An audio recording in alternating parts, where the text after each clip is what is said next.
Retiree Diary.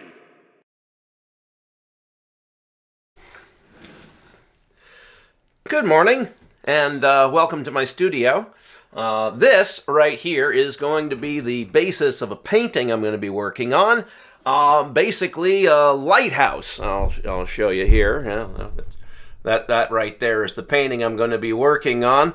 And so what I want to do is take you kind of through a time lapse of the process of putting together at least the underpainting. And, that way you can kind of see where I'm going with this. So what I'm going to do is just going to set my tripod up. Let's see, on my table here. This is kind of a pain, but let's see what we got. There we go. And I'm going to paint this. So if you will permit me the opportunity, I'm going to get right to it now. So what I'm going to do first is I'm going to work on the sky, and I think for that we're going to use some Payne's Gray, because man, I love Payne's Gray. I'm going to use a lot of Payne's Gray. I have a lot of Payne's Gray. If you want to see this is my tube of Payne's Gray, at least one of them. Always got to keep a lot of it on hand. And a little bit of ultramarine blue. We'll slap some ultramarine blue on that. And to gray it down a little bit, we'll throw a little cadmium orange into it, and perhaps a little bit of Naples orange as well. I really have come to enjoy Naples orange. It's much more subtle orange color than cadmium orange. With cadmium orange, a little bit definitely goes a long way, but yeah, not as much as with the Naples orange is good. Anyway, so that still gives me kind of a dark blue. I don't want a dark blue. I want this guy to be light, even though I have it really dramatic in my photo. So I'm going to add to that some titanium white. And that gives me kind of where I want to go. And then I'm going to use a little bit of odorless mineral spirits to just water that down. Well, water's not really the right word, is it? Because this isn't water. And I'm just going to go in here and throw in my gray sky. Just a hint of blue. I'm just going to willy-nilly throw this in here because, let's see, I have the lighter areas already marked out, and I'm not concerned about making it perfect or exact because it's all going to end up getting blended anyway. So let's just sort of throw that in here, and we're going to keep it sort of lightweight. There we go. Yeah, I've masked off the body of the lighthouse, and I'll try to keep as much of what I didn't tape. There we go. Out of the way of the brush. This is a fairly light mix of paint. As you see, it's going on in a very thin layer, so it's going to dry pretty quickly. These dark colors do dry very quickly. There we go. And it's still a little too dark, so I'm going to add a little bit more titanium white to it, throw a little bit more terp in there, and just sort of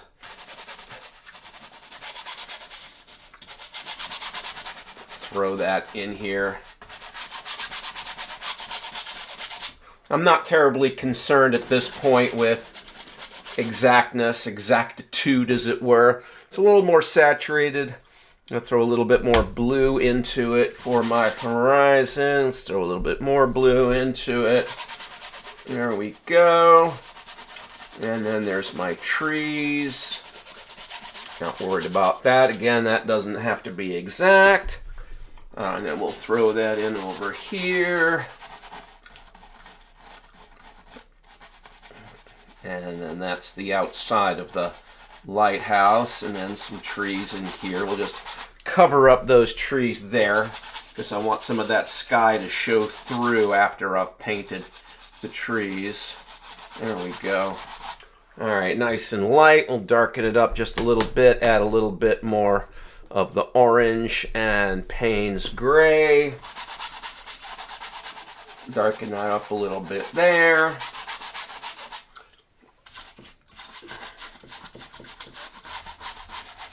Okay, and then we'll lighten it up again for the lighter areas of the sky. Get it nice and light, add a lot of bit of white. Add some more of my odorless mineral spirits to it. There we go.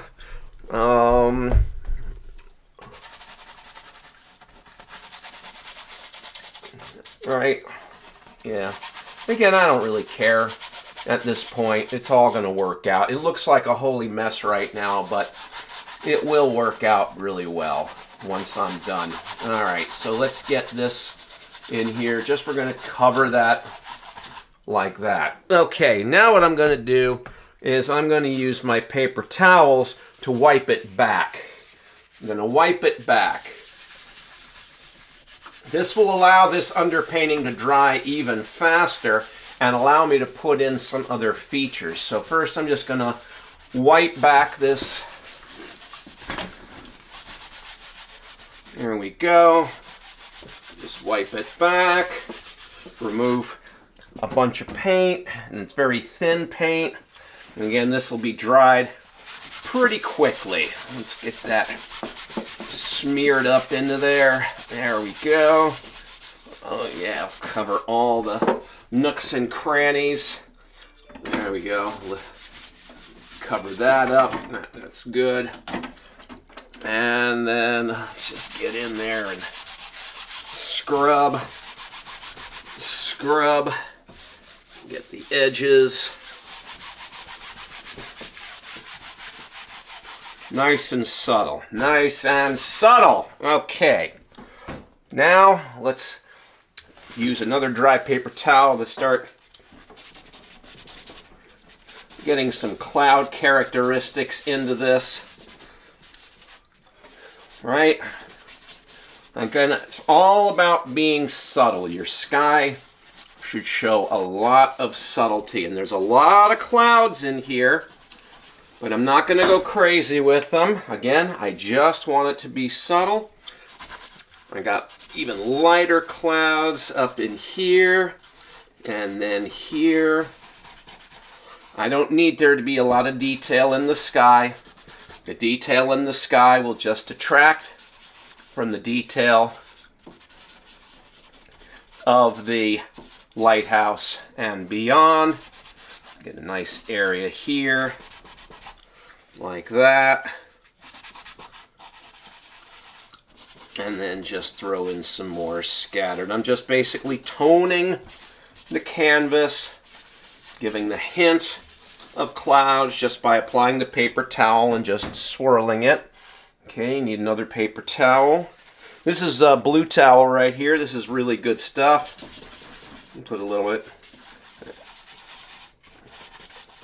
bit of bright around this lighthouse here. And then, yeah, you know what? I think I'm going to put in a brighter right in there. Notice I'm not doing this by adding white paint. I'm just wiping back to reveal the primed canvas underneath.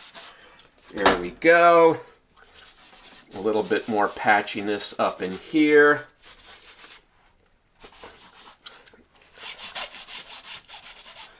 Lighten up down here.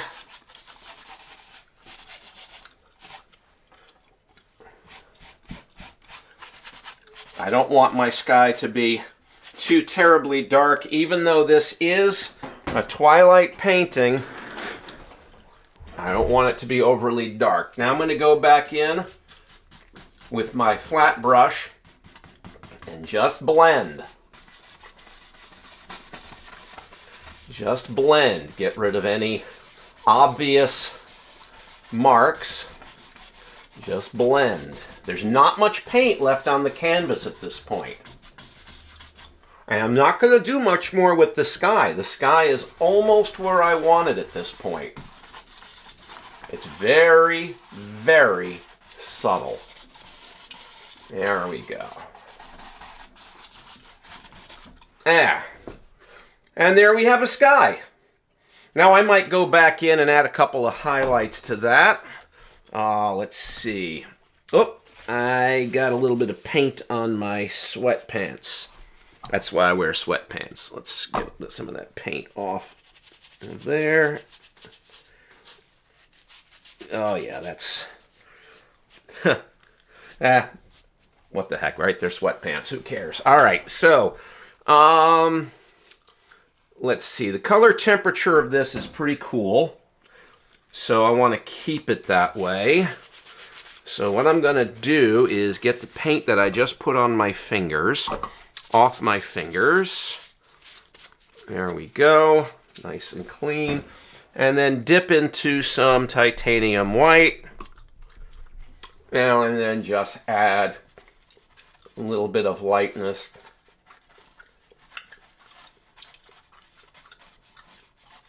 Here.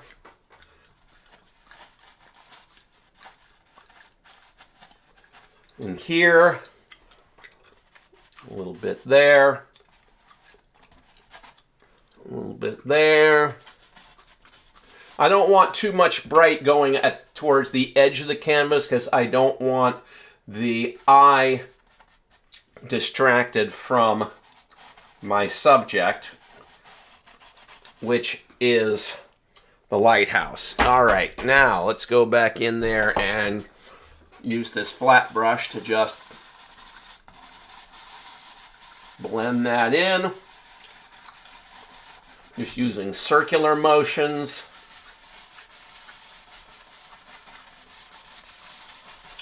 Blend that in.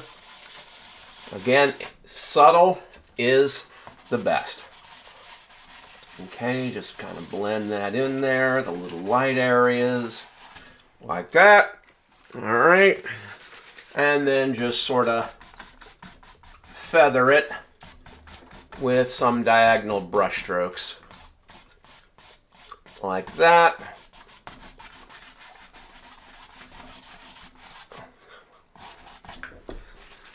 And that's my sky. I reserve the right to go in and do more with it later, but for now I think that's all I have to do. All right. Now, since I have it masked off, let's do the grass next. Let's do the grass next. Now, the grass is a lovely cool green with some lighter green mixed in there. And you know what? I think I need to put on some gloves because I am being very messy today. So let's get a pair of gloves. Blowing into it before putting the gloves on not only expands it to fit my fat fingers, I put it on backwards. Ha! Don't think I've ever done that before. But it also warms up the latex. Actually, this isn't latex, this is vinyl, so that it's more flexible. Let's try that again. It also reveals if there's any holes in the gloves, because sometimes these gloves do have holes. All right, now let's scrape off my palette, get rid of this blue that I've made,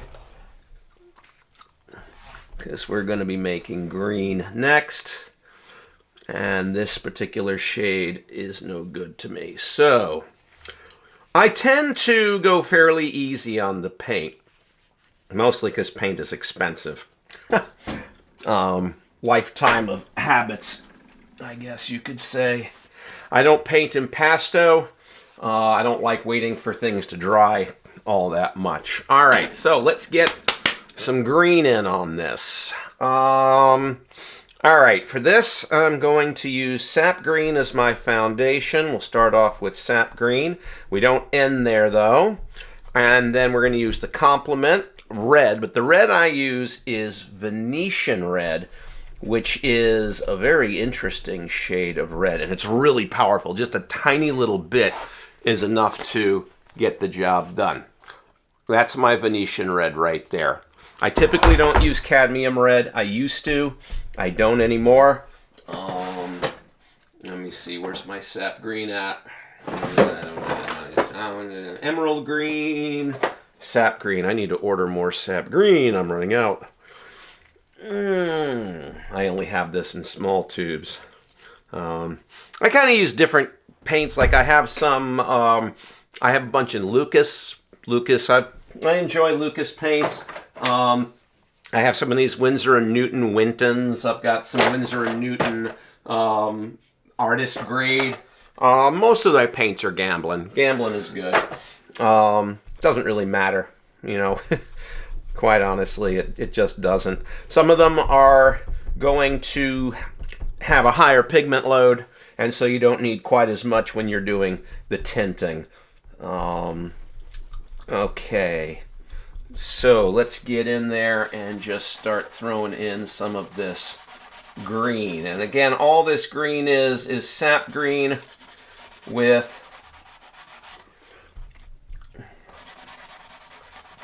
the Venetian red. You can see it's got a almost brownish tint to it. It's a little on the warm side, which is good. It's what I want. And this is not the only thing that there's going to be.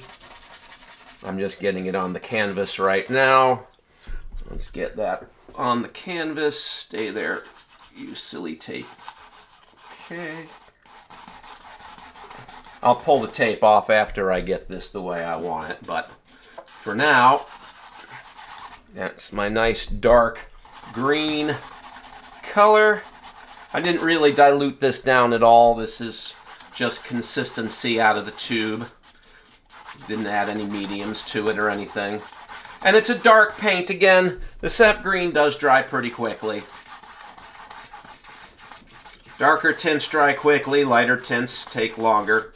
Usually, when the white areas of my canvas are dry, that's when I know everything is dry. Okay. Now, it's not all this color, obviously, so I'm going to add a little bit of lemon yellow. Just a little bit of lemon yellow. I like lemon yellow. It's a nice, cool yellow, but it's also nice and bright. Let's throw some of that in here. Now remember, this is just the underpainting. This is just the underpainting. There's going to be more that goes on top of it. And I'm also going to use some of this yellow ochre. Yellow ochre makes for really good where the grass has dried. So where you've got dry grass, your yellow ochre is excellent. Okay, and now let's throw in just some of that cadmium lemon right out of the tube. And you're like, what the heck is he doing? He's making a mess. Well, yes, I am making a mess, but there's a method to my madness. The next thing that we're going to do is apply a fan brush. Fan brushes are great because I can just go in there and crinkle, crinkle, crinkle to the paint that I already have on the canvas, and I can apply a rough texture. I don't need to paint every single blade of grass. All I need to do is give the suggestion of detail, and that's it. I don't need to go crazy with it. Again, if I need to, when I'm done, I can actually go in and paint individual blades of grass. But I want to be careful. I don't want there to be the same level of detail everywhere. I want my focal areas to have the most detail, and then in the areas that are not the focal points, leave it more up to the imagination. Let the brain fill in the gaps, because I don't want to distract the viewer from the subject. You see, I'm just going around in rows, back and forth, crunching it, using the paint that's already on the canvas, and suggesting detail by applying the brush strokes. And there we go. That is our grass. That's all there is to it. You just crunch it in with the fan brush. Okay, Now that that's finished, what I'm going to do is peel off this tape from this side here. There we go. And I'm going to put in the trees. Now, this tape is not awfully sticky, but it does like to stick to my gloves. Get off my gloves! There we go. Peel this one back.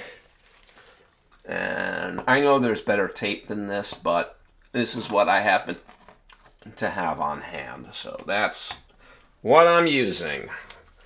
All right.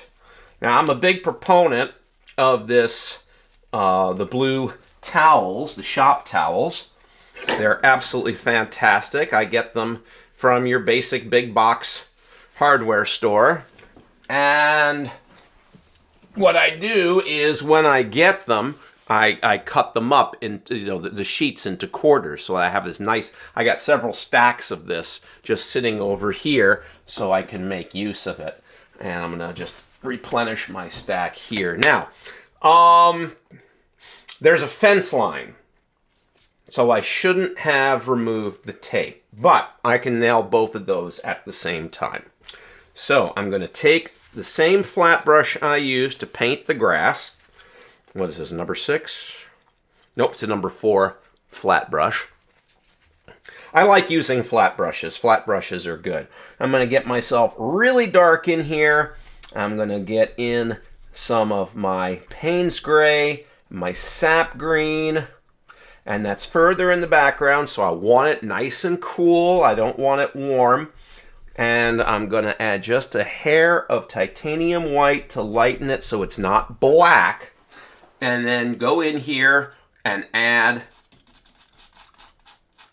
my trees.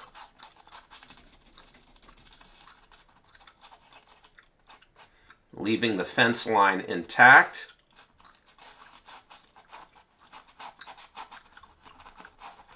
I'm just going to crunch it in there. I'll go straight just to establish my line for my fence, and then just put suggestions of bumps that are distant trees that are not even necessarily all that focused. We'll do the same over here. Put in my line, and then like that. That's where the fence ends. We'll get that in there, and then we'll crunch in the tree line. Make it nice and uneven, but don't have a pattern to it. Make it random.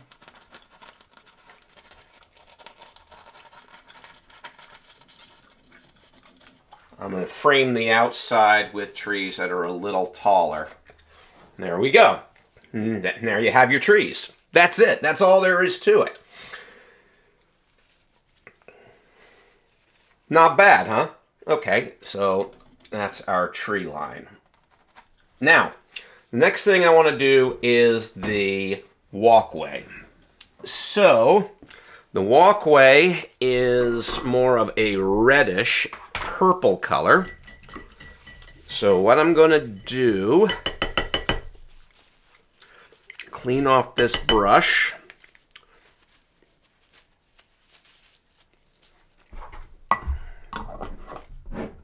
Whoops, there we go. And remove this tape.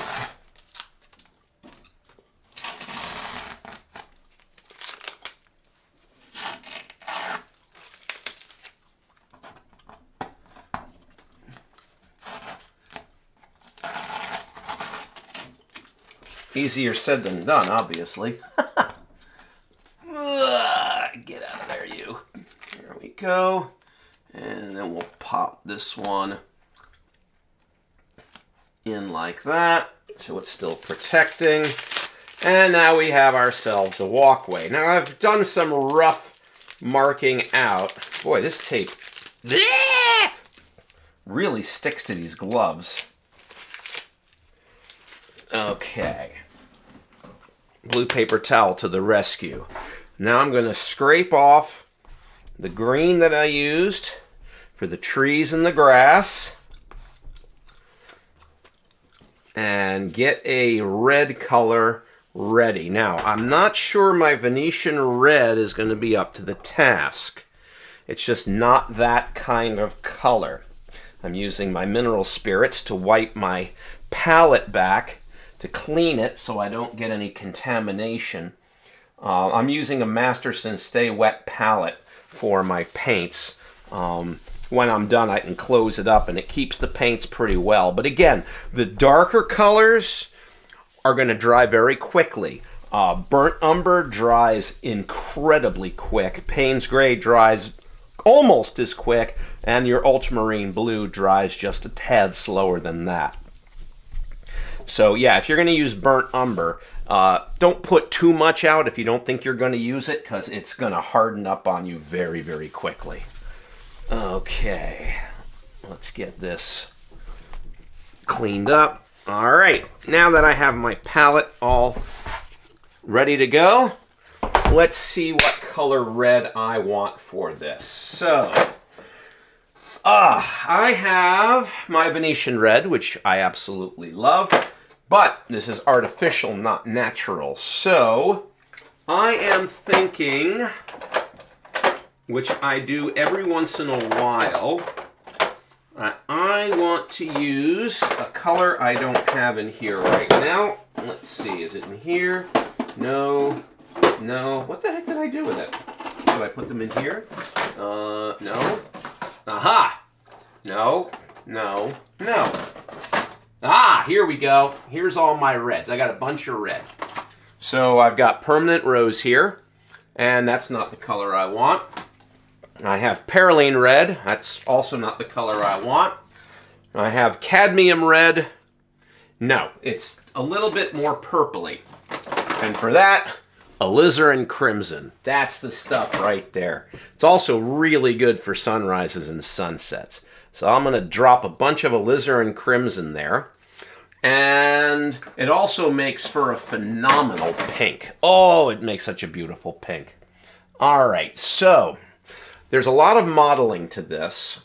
And so what I want to do is just paint it with one continuous color, and then later, after it's dried, I'll go back and put in the individual bricks. I just want the underpainting for now.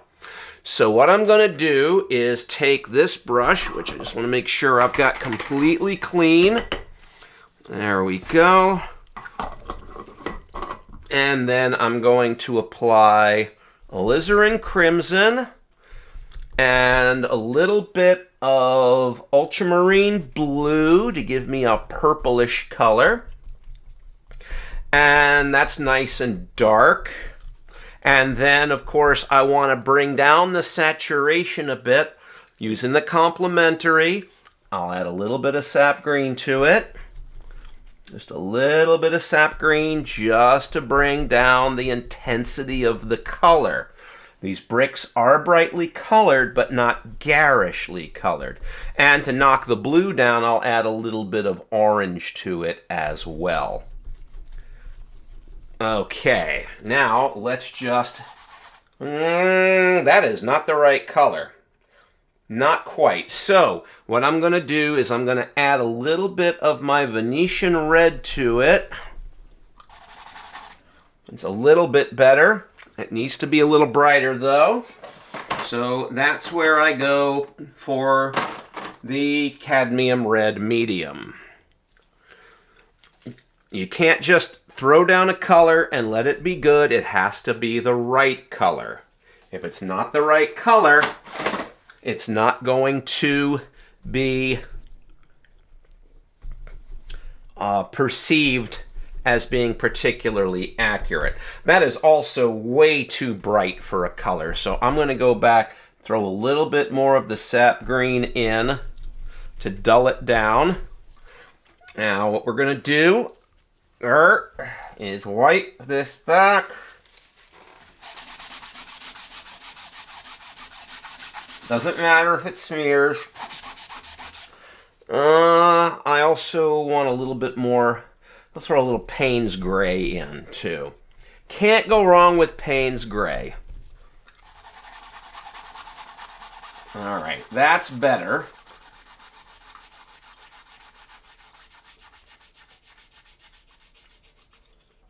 Want to be careful on the edge. The edge will get refined because obviously it's not a sharp demarcation between the walkway and the grass, but I want it that way initially.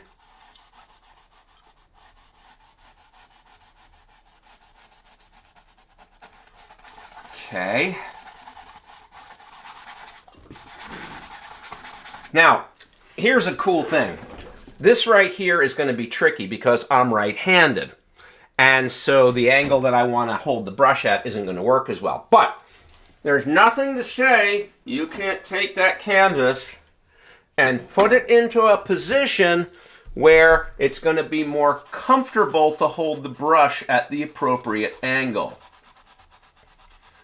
So just to get this edge here, I'll keep it on its side. Until I cut in this angle. Very similar to cutting in when you're painting a wall around a ceiling. Good. And you know what? There's no reason I can't just keep it there. I'll add a little bit more of my cadmium red to it. And again, this is just an underpainting. Each individual brick is going to get its own character as I move along through this. Some of them will be more on the blue side, some of them will be on the red side, some will be lighter, some will be darker. That is going to be a very tedious process to get that the way I want it. But that's okay. Let it be tedious. Right now, we only care about the underpainting. We only care about glopping some tone onto the canvas for the purposes of setting ourselves up for what comes next. If your underpainting is good, then you don't have to go over it again and again and again. You just take what's good about it and roll with it. And if you need to make some adjustments, then you make some adjustments. I just want to get all my paint on here. This actually doesn't come down all the way. There we go. Let's brush this on. Like so. Okay. Now what I'm going to do is, what am I going to do? I think I'm going to remove some of this paint using a paper towel. Again, I just want to have a tone on the canvas. This isn't going to be the finished color, but it's a good start. And I want to remove all excess paint because I want this to dry. This has to be thoroughly dry before I go any further with it. So let's just remove back. I'm not doing that to the grass. The grass is pretty much where I want it. My underpainting for my grass is essentially my finished painting for my grass. I don't care if you see any detail in the grass. The grass is not the subject of this painting. I can leave it deliberately vague. Now when I'm done, I'll throw a little bit of detailed grass in closer to the walkway, closer to where your visual plane is as looking at this painting.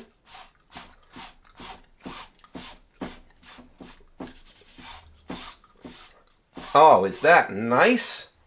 That is very, very nice. That's exactly where I want it. Okay, so that only leaves one more aspect, well actually two technically, but I'm not going to touch this fence line until everything is completely dry. I don't want anything blending with my bluish white fence line. I don't want any of this green in there, so I'm going to wait till that entirely dries before I go anywhere near it. Now, the last thing I'm going to do in this underpainting is the lighthouse itself. So I'm going to just very carefully, I'm going to remove my gloves for this. These gloves are kind of shot anyway. I always get my fingers messy with the underpainting. After I do the underpainting, I typically don't need to use the gloves going forward because it's just the painting of very, very fine details.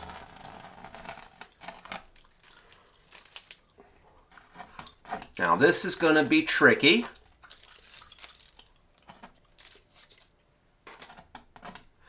Because there's a lot here to do.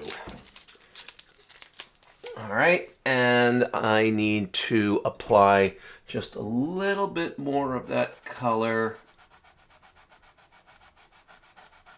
right there. And I need to apply that green. Let's get as much of this red off of here as I can. Just smear this.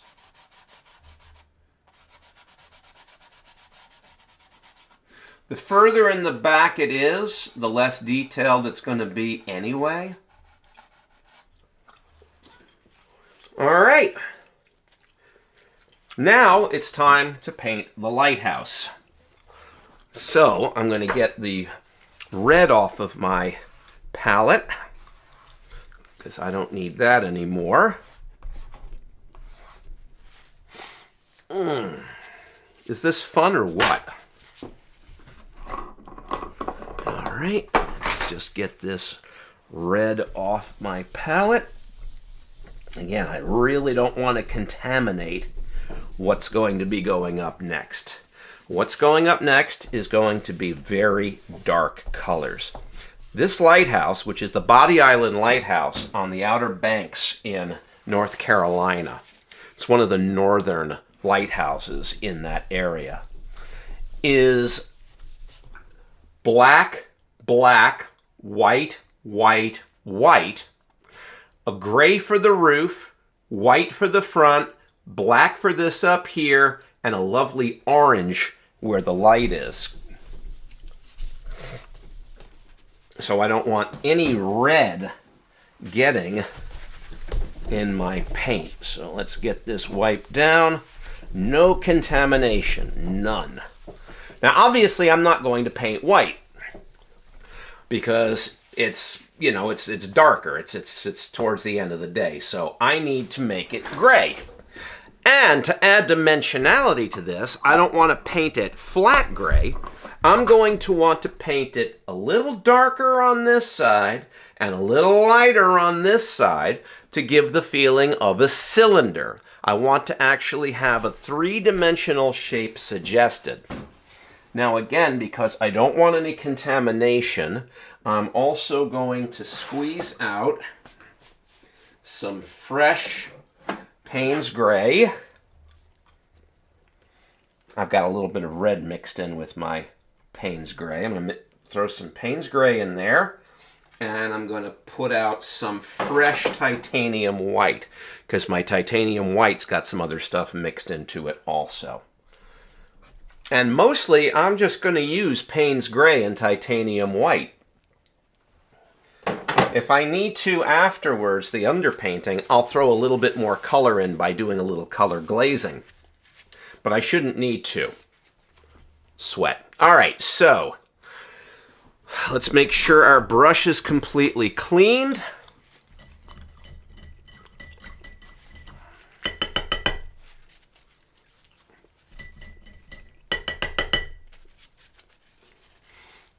What a beautiful day. It's April. What's today? April 9th, 10th? Somewhere in there? I don't know. I'm retired. What does it matter? Taxes are already done, so I don't care when the 15th is. So, by the way, make sure you've got your taxes done, and I hope you get back a lot. I'm still getting this red color with this brush. So until I can thoroughly wash that brush off, I'm not going to use it. I'm going to find a nice fresh brush to use, a nice fresh flat brush. That one's a little too puffy for me. That one's a little too puffy. I'm very hard on my brushes. My flat brushes typically don't stay flat for very long. And it doesn't matter whether I get high quality brushes or not. I am very hard on my brushes. Okay. So let's start off with the white areas. So to paint the white areas, I'm going to use titanium white and a little Payne's gray to get a tone. Now, if I take a look at my painting, the values, it's very important I get the values correct. The value for the white is slightly brighter than the clouds. So let's see where this brings me.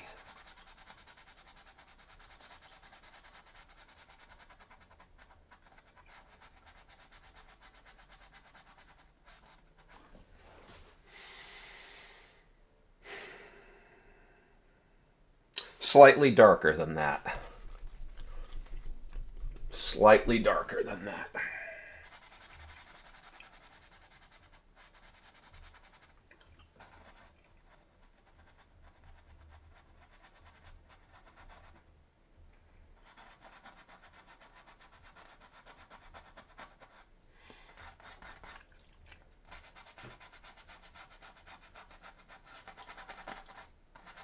That's why I use a flat brush, is because I've got lines that I have to follow.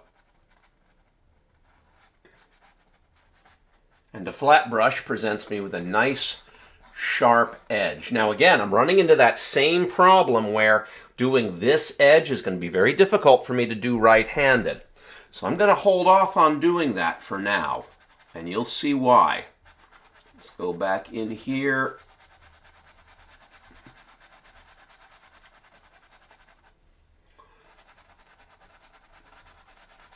Do that edge.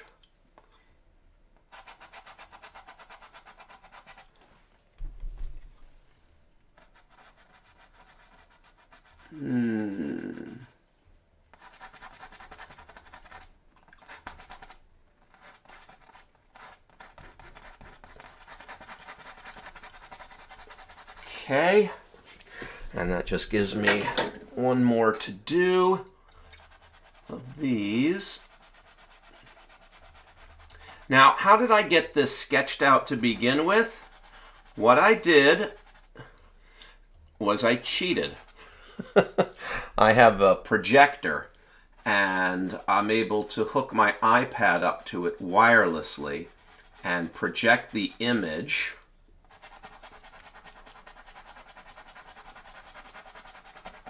Okay, I also need to just touch this up here along the edge.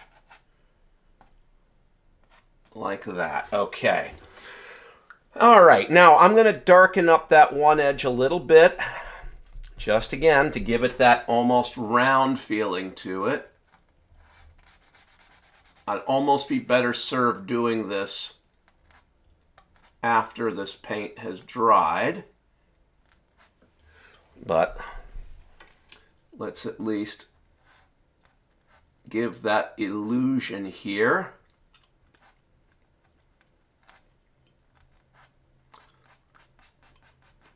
Of a cylindrical effect. Nah, it's not really doing anything. So I'll just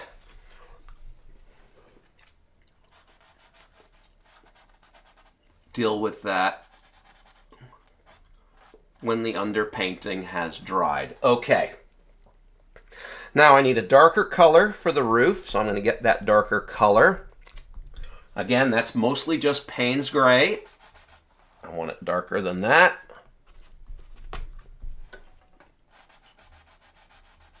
So let's get the roof in.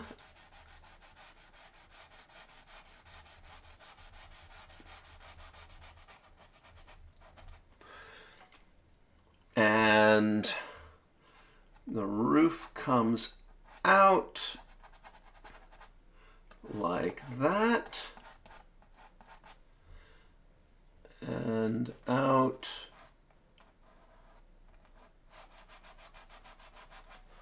like that.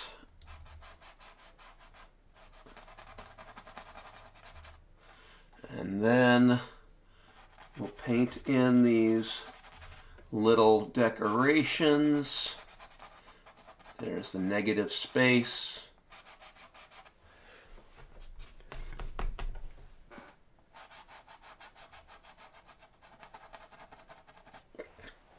Now, the rest of this is going to be difficult to do with a flat brush like this.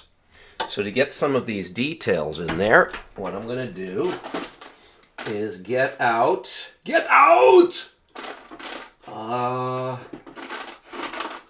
there we go. Get out a little liner brush. And for this, I'm going to add just a little bit of the turpentine, just a touch, just so that it flows. And I drop the brush on the floor. Fortunately, I have a plastic chair mat down on the floor, so I don't have to worry about that.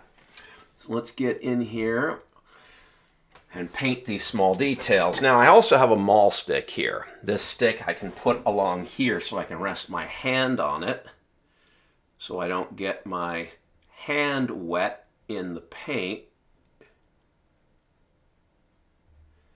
And it doesn't have to be exact. Close is good enough. Again, this can get refined later. Add a little bit of the solvent to it so that it flows more easily off this small brush.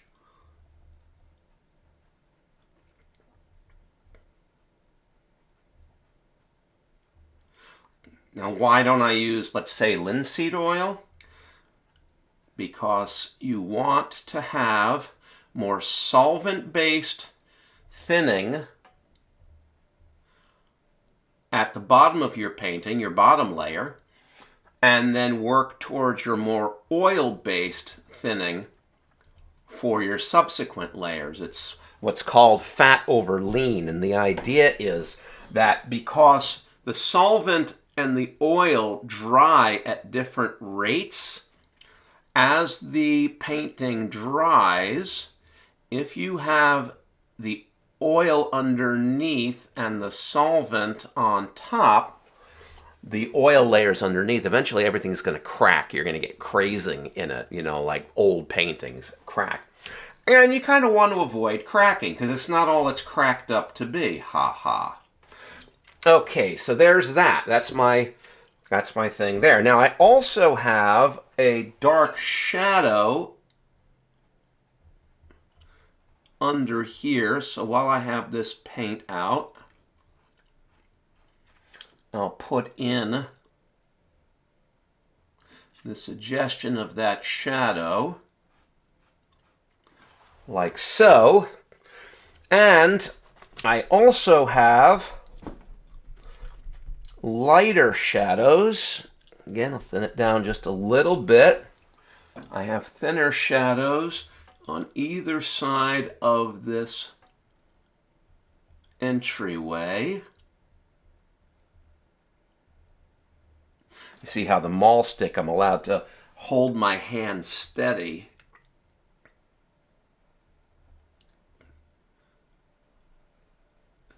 I talk to a lot of people and ask them, oh, do you paint? And the most common thing is, no, I don't paint. I can't paint I can't even draw a straight line. Yeah, nobody can. That's why they invented these. Okay, how do you think I drew the lines on this canvas, right? Nobody can draw a straight line. And it's not important that you be able to draw a straight line. Painting is not about utter and complete precision. It's about evoking a feeling. It's about giving you an idea of a place, a person, a thing.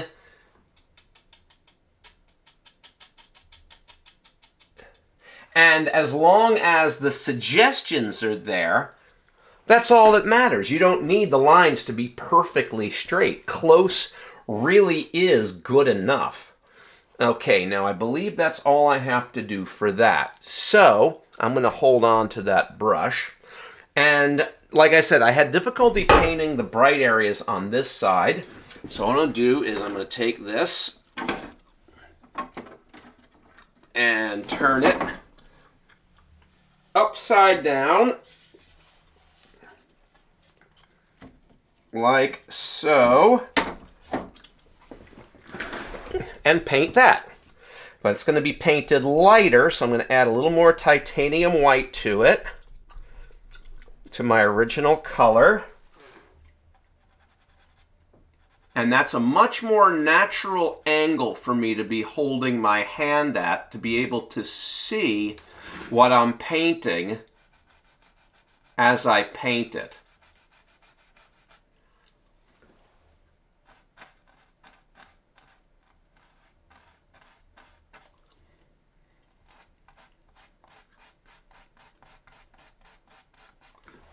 That is so much better. Okay.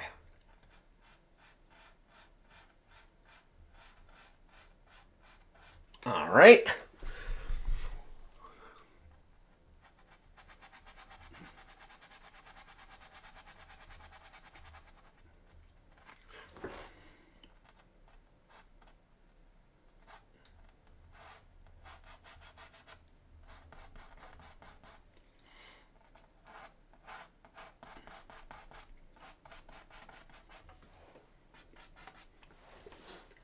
Okay.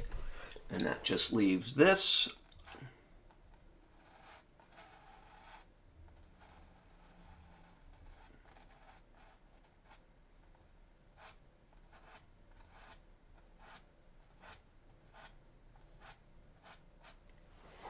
There. And I'm going to add a little bit more titanium white right at the edge. So let me grab my maul stick.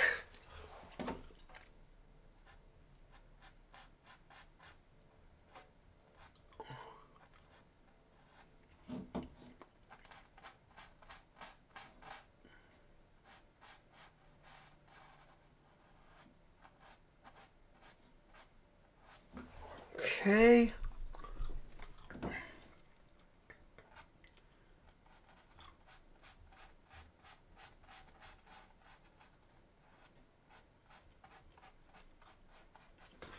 All right, and then I'm just going to wipe this brush off and then use the brush to blend what I have here together.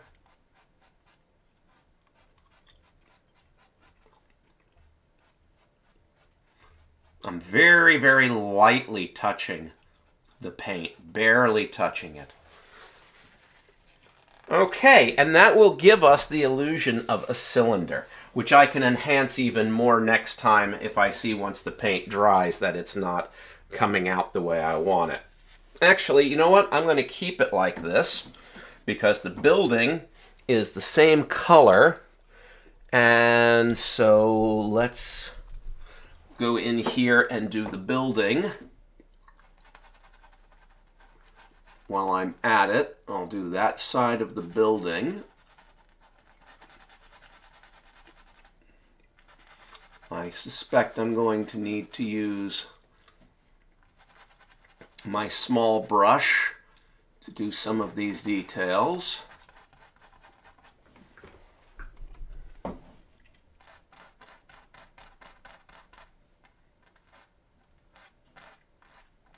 The maul stick really helps to steady the hand. And the cool thing about this one is that it actually comes apart. 1, 2. Where's my third section? There's supposed to be... Oh, here it is. Just for the fun of it. It comes apart. So if you want to bring it with you, it fits really nicely into a box, an artist's box, so that you can take it with you. Stainless steel. They also make these out of wood, or you can make your own. But this is, yeah, I really enjoy this a lot. Okay, and while I'm here, I'm going to take my very, very fine liner brush. Boy, stuff is just falling on the ground all over the place here today. I find when I do the underpainting, it does tend to make a little bit more of a mess because I tend to go a little bit crazier with things. But all right, let's take a little bit of the solvent in with this color and paint in these little details here.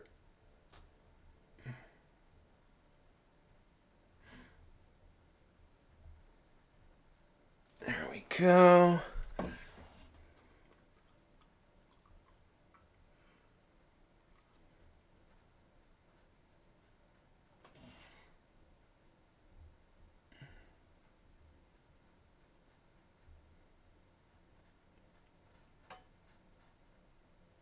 I'm painting in what is comfortable for me to paint at this angle while the canvas is still upside down.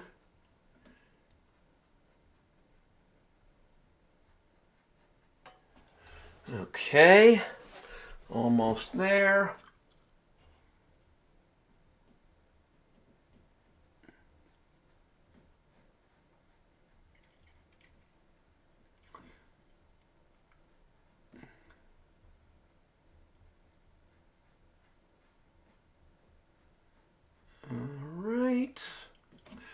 Good. Now that's as far as I can go with this at this angle. So now what I'll do is turn it back around the other way. And of course, that's the result. You just can't help it. I'll give my hands a thorough washing when I'm done.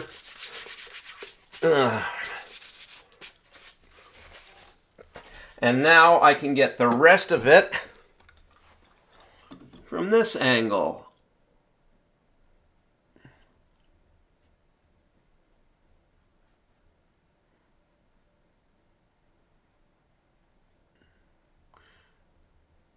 Again, I cannot paint a straight line to save my life. Hopefully that will never become necessary. But you don't have to be able to. Close is good enough.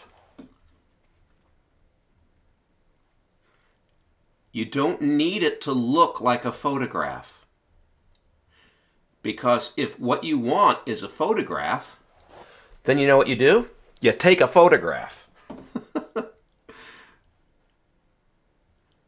Close enough. You're trying to convey the feeling of the place. It doesn't need to be perfect. Close enough is close enough. All right, and then let's get the last little bit in here before moving on to the dark areas of the lighthouse.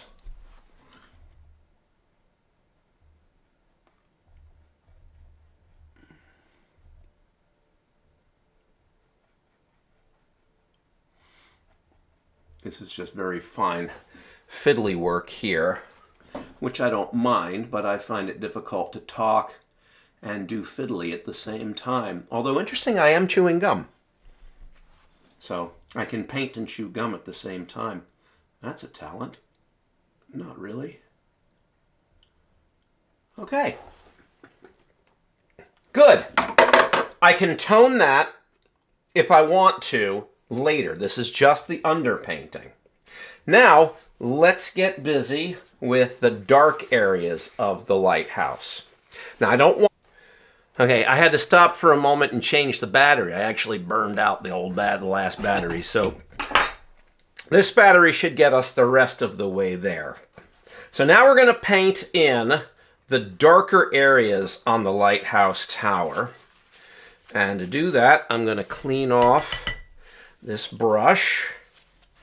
And I'm also going to remove the little bits of smear of gray from the palette. Again, I don't want any contamination.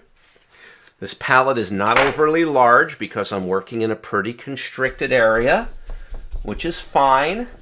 I set this area up specifically so that I can do some painting. I had it set up in my basement at one point, but I discovered something amazing about the basement. In the winter, it gets cold down there. Oh my goodness, does it get cold. All right, now I'm going to do something I almost never do. And I'm going to do it regardless. I am going to break out paint I almost never use. Black. Almost never use black. But I'm going to use it today just a little bit to mix with the Payne's gray to get those dark areas. Now there's also some lights, some windows rather, on the tower. I'm not going to be able to get that in the underpainting. I'm going to have to get those windows in afterwards. So I just want to get the basic tone of those dark areas in. So I'm going to mix Payne's gray with black and add just a hair of white to it, just a tiny bit, because it's not really black. Nothing is really black. There's a little bit of color to everything, a little bit of tone to everything. So let's go in here and get in. That's actually darker than I want, so I'll lighten it up a little bit. There we go. That's it, right there. You know, you put a little bit down on your canvas, and if it's not right, then don't stay with it. Fix it. And eventually, it will be right. Now I'm going to keep it dark on this side, and I'm going to lighten it up when I go to the other side. And again, I'm going to have the same issue with the angle of my brush.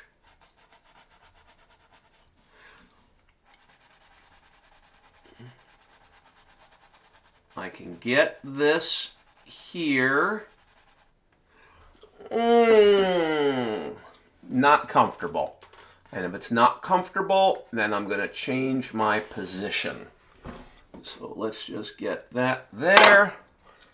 And then turn this around again.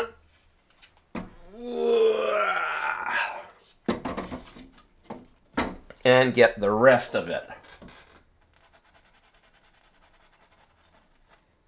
There we go. It's my deep, dark areas. And I should also do that here as well.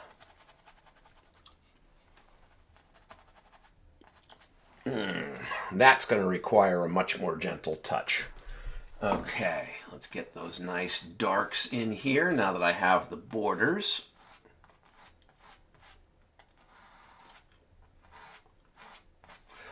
Okay.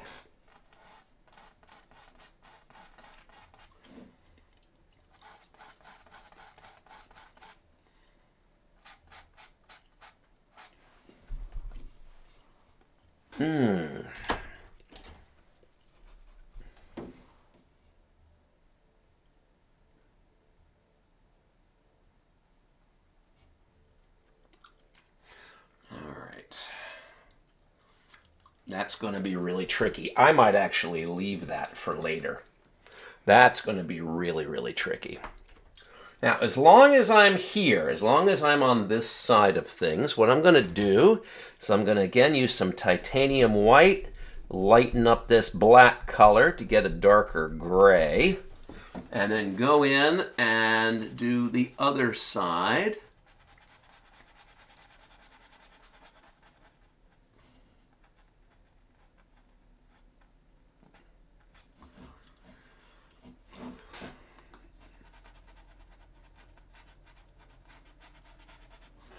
Okay.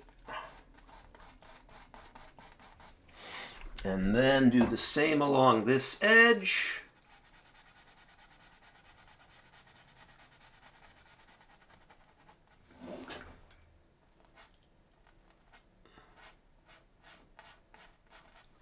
And then use my tiny brush just to get those fiddly little areas in the corners there.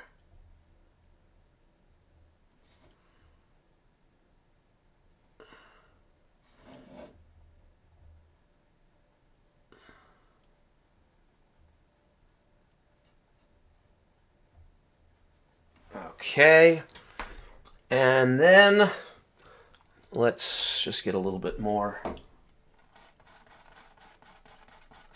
like that. And then we'll turn it over one more time.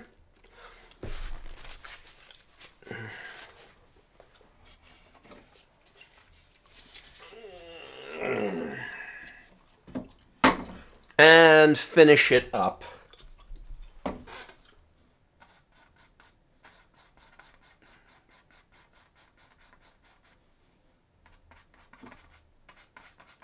Now I'm going to need to do a lot of work there.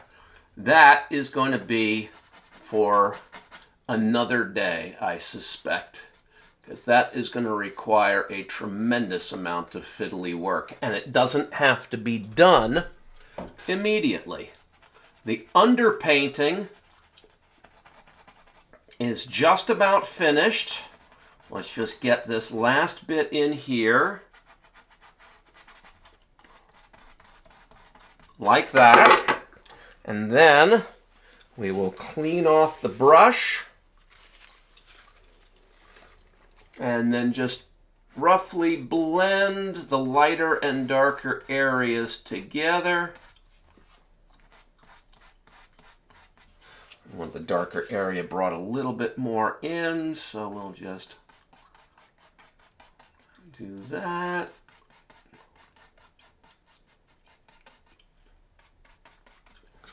Okay, and that, ladies and gentlemen, is the underpainting for this painting. Now, I'm going to do a lot more work on it.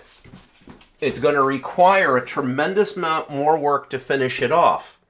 But I would say at this point, this painting is, for the amount of time I'm going to spend on it, about 40% complete. Most of what's going to go on going forward is just tiny little details, fiddly little stuff. And I'm not even going to get all that crazy with the details. But I wanted to show you the basics of roughing in a painting, at least how I do it. You know, again, my way is not the right way. My way is not the only way. My way is just a way of doing it. And I hope that this helps you in your own endeavors. And again, I'm not trying to make this the final painting. I have to redo this edge because the maul stick messed it up. That side is fine. And there you have it, underpainting for this painting. Thank you. I hope you've enjoyed and have a wonderful day. Bye.